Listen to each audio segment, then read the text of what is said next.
Hello everyone, कैसे हैं आप सब लोग। I hope each and every one of you is doing absolutely good. My name is doctor Vipin Kumar Sharma और आज मोस्ट इंपॉर्टेंट टॉपिक्स की इस सीरीज के अंदर हम लोग बात करने वाले हैं about most critical topics of the chapter human reproduction and reproductive health. ये जो पूरी की पूरी आपकी रिप्रोडक्शन यूनिट है, ये 4 डिफरेंट चैप्टर्स के अंदर बाइफर्केटेड है। 2 चैप्टर्स को आप लोग बॉटनी के अंदर पढ़ते हैं, that is reproduction in organisms and sexual reproduction in flowering plants, और बचे हुए 2 चैप्टर्स को आप लोग जूलॉजी के अंदर पढ़ते हैं, जो कि है human reproduction and reproductive health. आज हम जानेंगे कि इन दोनों जूलॉजी के चैप्टर्स में से सबसे ज्यादा इंपॉर्टेंट चैप्टर कौन से हैं और उनसे किस प्रकार के सवाल आपसे पूछे जाते हैं। सो किसी भी चैप्टर का जब आप फ्लो देखेंगे, आपको ऑटोमेटिकली पता लग जाएगा कि आपसे किस तरीके के सवाल पूछे जाने चाहिए एग्जामिनेशन के अंदर। जैसे अगर आप देखेंगे ह्यूमन रिप्रोडक्शन, तो आपको पता है कि रिप्रोडक्शन को हम लोग 3 अलग अलग फेजेस के अंदर डिवाइड करते हैं। सबसे पहला जो फेज है आपका रिप्रोडक्शन का, उसे हम कहते हैं pre reproductive phase. Pre reproductive मतलब आपका प्री फर्टिलाइजेशन, आप इसे बोल लो, एनसीईआरटी के हिसाब से ज्यादा क्लैरिटी आपको आएगी। रिप्रोडक्शन को हम लोग डिवाइड करते हैं प्री फर्टिलाइजेशन फेज के अंदर। प्री फर्टिलाइजेशन फेज में क्या होता है, फर्टिलाइजेशन के पहले के सारे प्रोसेसेस यहां पर आते हैं। दूसरा जो आपका फेज है यह है फर्टिलाइजेशन इटसेल्फ, जहां पर मेल और फीमेल गैमेट फ्यूज हो रहे होंगे। एंड तीसरा जो आपका फेज है यह है आपका पोस्ट फर्टिलाइजेशन फेज, यानी कि फर्टिलाइजेशन के बाद यहां पर किस हिसाब से डेवलपमेंट होगी वो फेज आपको देखने को मिलता है।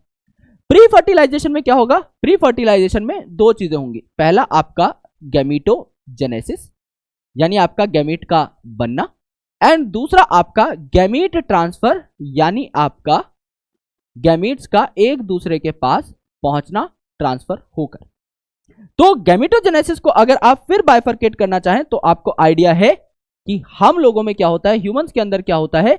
मेल जो है ये आपका स्पर्म बनाते हैं with the help of a process called as spermatogenesis, and female जो है ये आपका एग बनाती हैं with the help of a process called oogenesis। तो यहां पर आपका गैमीटोजेनेसिस पढ़ने से पहले इट बिकम्स रियली इंपॉर्टेंट कि आप लोग ये जानते हो कि ह्यूमन रिप्रोडक्शन सिस्टम जो है वो दिखता कैसा है मेल के अंदर एंड फीमेल के अंदर। तो जब आप स्पर्मेटोजेनेसिस की बात करते हो तो आप सबसे पहले किस चीज की बात करोगे, मेल सेक्स ऑर्गन्स की बात करोगे। आप यहां पर प्राइमरी सेक्स ऑर्गन के बारे में बात करोगे, यानी आप यहां पर टेस्टिस के बारे में बात करोगे। और आप देखोगे कि टेस्टिस जो है एक पाउच के अंदर प्रेजेंट होती हैं, जिसे क्या कहा जाता है, स्क्रोटम कहा जाता है। आपको ये पता होना चाहिए कि टेस्टिस के अंदर आपके क्या होते हैं, सेमिनिफेरस ट्यूब्यूल्स होते हैं, राइट। अगर आप एक अच्छी आउटलाइन चाहते हैं अकॉर्डिंग टू एनसीईआरटी, टेस्टिस के अंदर आपके टेस्टिकुलर लोब्यूल्स होते हैं और उसके अंदर आपके सेमिनिफेरस ट्यूब्यूल्स होते हैं, जहां आपका स्पर्म तैयार होता है, राइट। स्पर्म कैसे तैयार होता है वो भी आपको एनसीईआरटी में पूरा जो पाथवे है वो बताया हुआ है कि आपका जो स्पर्मेटोगोनिया है which is a diploid cell, उससे आपका कैसे प्राइमरी स्पर्मेटोसाइट बनेगा, कैसे सेकेंडरी स्पर्मेटोसाइट बनेगा, कैसे आपका स्पर्मेटिड बनेगा, एंड कैसे फिर आपका स्पर्म बनेगा या स्पर्मेटोजोआ बनेगा, राइट। ये पूरी पाथवे आपको पता होनी चाहिए। आपको जो टेस्टिस है which is primary sex organ, क्योंकि यहां पर आपका क्या होता है, पहले तो गैमीट बनता है एंड आपका हार्मोन भी यहां पर बनता है, एंड्रोजन्स जो हैं वो भी यहीं पर बनते हैं, टेस्टोस्टेरोन नाम का हार्मोन यहीं पर बनता है। टेस्टिस जो कि प्राइमरी सेक्स ऑर्गन है, इसके बाद आप एक्सटर्नल जेनिटेलिया की बात करते हैं, यानी ऐसा स्ट्रक्चर जो आपको बाहर से दिखाई देता है, जो सेक्सुअल इंटरकोर्स में डायरेक्ट रोल अदा करता है, दैट इज योर पीनस। तो पीनस की आप यहां पर बात कर रहे होते हैं। अगर टेस्टिस में स्पर्म बन रहा है और पीनस के टर्मिनल पार्ट से यानी यूरेथ्रल मिएटस से अगर वो इजैक्यूलेट हो रहा है, तो उसके बीच में कुछ आपके पाइप लाइक स्ट्रक्चर्स होते हैं, एक पाथवे होती है जिससे स्पर्म आपका बाहर निकलता है। उस पूरी पाथवे के बारे में, यानी हर एक डक्ट के बारे में हमें पढ़ना होता है, चाहे वो आपका रेटेटेस्टिस हो, चाहे वो आपका एपिडिडाइमस हो, चाहे वो आपका वासा एफरेंशिया हो, चाहे वो आपका वास डेफरेंस हो, और कौन सा किस नंबर पे आ रहा है वो सीक्वेंस भी आपको देखना होता है। उसके बाद आपका स्पर्म जो है, राइट, उसके साथ कुछ और भी चीजें होती हैं, कुछ और भी सिक्रीशंस होती हैं जो मिलकर के सीमेन बनाती हैं। तो काफी सारे ऐसे ग्लैंड्स हैं जो कि यहां पर एसोसिएटेड होते हैं। तो डक्ट्स भी हो गए यहां पर, एंड आपके कुछ ग्लैंड्स हैं जो कि यहां पर एसोसिएटेड होते हैं, जैसे बल्बो यूरेथ्रल ग्लैंड हो गया, राइट, आपका प्रोस्टेट ग्लैंड हो गया, राइट। इस तरीके के जो ग्लैंड हैं ये भी आपको देखने होते हैं कि उनकी सिक्रीशन किस तरीके से सीमन में अपना कंट्रीब्यूशन दे रही होंगी। प्लस अगर आप देखें oogenesis में, तो यहां पर आप किसकी बात कर रहे होंगे, यहां पर आप फीमेल सेक्स ऑर्गन्स की बात कर रहे होंगे। यहां पर अगर आप प्राइमरी सेक्स ऑर्गन की बात करेंगे तो आपको क्या देखने को मिलेंगी, यहां पर ओवरीज देखने को मिलेंगी। डक्ट की अगर आप बात करेंगे तो आपको ओविडक्ट देखने को मिलेगा। अगर आप यहां पर एक्सटर्नल जेनिटेलिया की बात करेंगे तो मेल की तरह सिंपल एक्सटर्नल जेनिटेलिया नहीं है, यहां पर सिर्फ पीनस की बात यहां पर नहीं होगी। फीमेल के अंदर there are a lot of things जिनकी चर्चा होती है। आप यहां पर लेबिया मेजोरा की बात करते हो, मॉन्स प्यूबिस की बात करते हो, लेबिया माइनरा की बात करते हो, काफी सारी ऐसी चीजें हैं जिनके बारे में आप चर्चा करते हो। तो एक्सटर्नल जेनिटेलिया के बारे में आपको बात करनी होती है, राइट। एंड आपके कुछ ग्लैंड्स यहां पर भी हैं जिनके बारे में आपको चर्चा करनी होती है। तो आपका मेल रिप्रोडक्टिव सिस्टम जो है ये स्पर्म बनाएगा, फीमेल रिप्रोडक्टिव सिस्टम आपका ओवम बनाएगा। एंड उसके बाद ये जो स्पर्म है ये ट्रांसफर हो जाएंगे, राइट। मेल जब अपना पीनस पेनिट्रेट करेगा इन द फीमेल उसके वजाइनल ट्रैक्ट में, सो अल्टीमेटली जो स्पर्म है वो ट्रांसफर होंगे एंड आपका जो फर्टिलाइजेशन की साइट है वहां पर पहुंच जाएंगे, राइट। यानी आपका एम्पुलरी रीजन में पहुंच जाएंगे और ओवरी से भी आपका जो एग है वो निकल करके कहां आ जाएगा, फर्टिलाइजेशन साइट पर पहुंच जाएगा। कैसे पहुंचता है, क्योंकि स्पर्म इज मोटाइल, उसके पास तो टेल है, वो तो भाग करके फटाफट निकल जाएगा। लेकिन फीमेल का जो गैमेट है वो नॉन मोटाइल होता है, प्लस बड़ा होता है, तो काफी सारे सिलिया होते हैं जो ओविडक्ट में हेल्प करते हैं ओवम की और उसे खिसका खिसका कर फर्टिलाइजेशन साइट पर भेज देते हैं।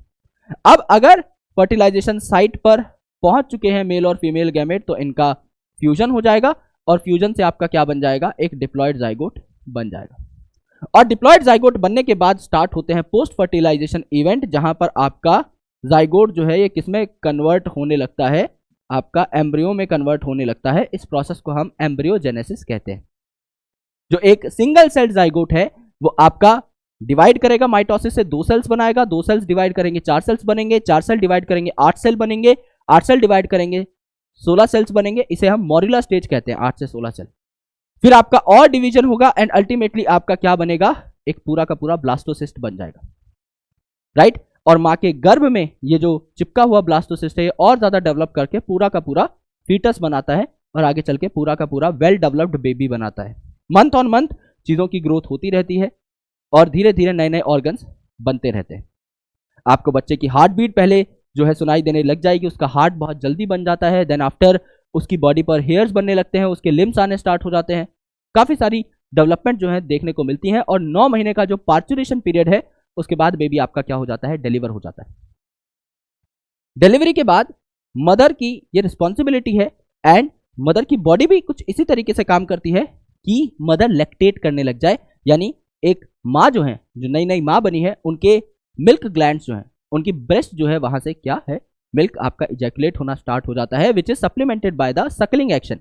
यानी जब एक छोटा सा बच्चा, जब एक शिशु क्या करता है, सकल करता है अपनी मदर के निपल को, तो उस टाइम पे वहां पर क्या होने लगता है, जो मिल्क है वो फ्लो करने लग जाता है एंड अल्टीमेटली वो बेबी तक पहुंच जाता है। When it comes to pregnancy, उस टाइम पर मदर जो है बच्चे को सपोर्ट करती है एंड एक कनेक्शन बनता है मदर और बेबी के बीच में, जिसे प्लेसेंटा कहा जाता है।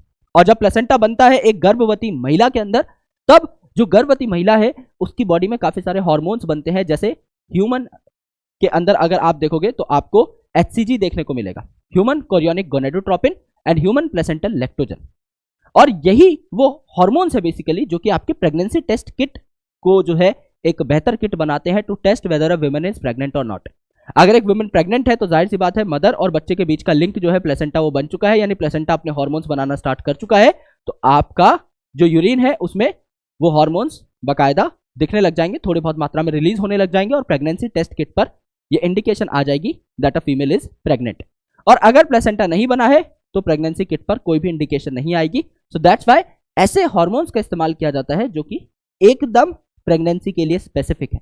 तो HCG और HPL सिर्फ प्रेगनेंसी के दौरान ही बनते हैं, नॉर्मली नहीं बनते, राइट। और यहां पर अगर आप देखोगे तो फीमेल का एक बहुत इंपॉर्टेंट टॉपिक जो है वो भी यहां पर बताया गया है, that is called as menstrual cycle. Menstrual cycle में ब्लीडिंग क्यों होती है, कैसे मेंसेस आते हैं, एंडोमेट्रियम लाइनिंग कैसे झड़ती है, सारी चीजें यहां पर बताई हुई। बच्चा जब डिलीवर होता है तो मायोमेट्रियम जो है कैसे अपने आप को कॉन्ट्रैक्ट करती है, ऑक्सीटोसिन का क्या रोल है, ये भी आपको यहां पर बताया गया है। काफी प्यारा चैप्टर है और अंडरस्टैंडिंग पर्पज से it will give you a greater outcome, because India में रिप्रोडक्टिव नॉलेज जो है उसकी सेंस होना इज वेरी क्रिटिकल, बट काफी कम ऐसे लोग हैं जिनको करेक्ट रिप्रोडक्टिव नॉलेज है, राइट। सो ये जो चैप्टर है कुछ इस तरीके से इसी फ्लो में चलता है। मेन आपसे जो सवाल पूछा जाता है मेल और फीमेल रिप्रोडक्टिव सिस्टम से पूछा जाता है। आपको गैमेटोजेनेसिस से सवाल पूछा जाएगा, पोलर बॉडी कब बनती है, कहां बनती है, इससे सवाल पूछा जाएगा। फीमेल के रेफरेंस में अगर देखा जाए तो आपका जो प्राइमरी oocyte है उसके बाद प्राइमरी फॉलिकल बनेगा, सेकेंडरी फॉलिकल बनेगा, टर्सरी फॉलिकल बनेगा, ग्राफियन फॉलिकल बनेगा, वो रप्चर होगा तो कॉर्पस ल्यूटियम बनेगा जो कि आगे चल के प्रोजेस्टेरॉन बनाएगा। ये सारे के सारे सवाल आपको बाकायदा समझने होते हैं। मेंस्ट्रुअल साइकिल पे आपसे सवाल पूछा जा सकता है, राइट, एंड एम्ब्रियोजेनेसिस पे, पार्चुरेशन एंड लैक्टेशन के प्रोसेस पे आपसे सवाल पूछा जाता है। अब आप बोलोगे सर ये तो पूरा का पूरा चैप्टर ही हो गया, लेकिन इनके अंदर इन डेप्थ सवाल बहुत ज्यादा नहीं आते। If you have a clear cut information about everything, अगर आपके बेसिक कंसेप्ट क्लियर हैं तो आप इस चैप्टर को समझ लेते हैं। When it comes to reproductive health तो ये चैप्टर जो है ये ज्यादा सॉर्टेड है। रिप्रोडक्टिव हेल्थ में हम एग्जैक्टली बता सकते हैं कि आपको सवाल कहां से आएगा। रिप्रोडक्टिव हेल्थ में हम एग्जैक्टली बता सकते हैं कि आपका सवाल कहां से आएगा। पहला जो सवाल है मेरे दोस्त वो आएगा आपका कहां पर, असिस्टेड रिप्रोडक्टिव टेक्नोलॉजी से। असिस्टेड रिप्रोडक्टिव टेक्नोलॉजी यानी टेस्ट ट्यूब बेबी अगर आपको बनाना है, अगर कोई कपल इनफर्टाइल है उनको आपको बच्चा अगर देना है तो असिस्टेड रिप्रोडक्टिव टेक्नोलॉजी में आप किस किस प्रोसेस का इस्तेमाल कर सकते हैं। जैसे इंट्रासाइटोप्लाज्मिक स्पर्म इंजेक्शन क्या होता है, इसका फुल फॉर्म किस लिए इस्तेमाल किया जा सकता है। इंट्रा यूट्राइन ट्रांसफर आपका किस लिए किया जाता है।